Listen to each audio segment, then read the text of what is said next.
এটা কি করে রেখেছো আমার গাড়ির? যখন চালাতে পারো না তখন গাড়িটা নেও কেন? আমার চাবি দাও। কি বলছো তুমি? এটা শুধু তোমার গাড়ি? অবভিয়াসলি আমার বাবা এটা আমাকে দিয়েছে। তাহলে তো এটা আমারই হলো। প্রথমত গাড়িটা আমি চালাচ্ছিলাম না, গাড়িটা পার্কিং এ ছিল। পিছন থেকে কেউ এসে ধাক্কা মেরে গেছে, এটা আমার কি দোষ? যাই হোক না কেন, গাড়িটা তো তুমি নিয়ে গেছিলে, পার্কিং এ ঠিক মতন রেখে দিতে। কোনো বুদ্ধি নাই তোমার মাথার মধ্যে?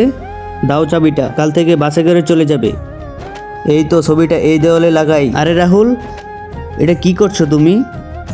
আরে আগের ফটোর ফর্মটা ভেঙে গেছিল না, তার জন্য এটা এখানে লাগাচ্ছি। তোমার মাথায় কি বুদ্ধি শুদ্ধি আছে না সেটাও গেছে? তুমি নোংরা পাও নিয়ে সোফাতে উঠেছো, তারপর কি হবে সেটি দেখার আগে তুমি যদি তোমার মা এবং তোমার বাবার মতন আল্লাহকে ভালোবেসে থাকো তাহলে ভিডিওতে লাইক সাবস্ক্রাইব করে যাও, আর যদি না ভালোবেসে থাকো তাহলে লাইক সাবস্ক্রাইব করার দরকার নেই। সোফাটা নোংরা হয়ে যাবে না? আরে সোফাই তো, পরিষ্কার তো পরে করা যাবে। সোফাই তো এটা। আমার বাবা না 50,000 টাকা দিয়ে সোফাটা কিনে দিয়েছে আমাকে, আর তুমি তার উপর নোংরা পাও নিয়ে উঠে বললে? আরে বাড়িতে তো চেয়ার আছে, চেয়ার নিয়ে তো ঠিক করতে পারতে এটা। আরে এতে তো রাগ দেখানোর কি আছে? সোফাই তো, পরিষ্কার করে দিব পরে। আচ্ছা তুমি পরিষ্কার করবে এটা না? নামো, এক্ষুনি নিচে নামো। হে ভগবান, পুরো নোংরা করে দিয়েছে সোফাটা।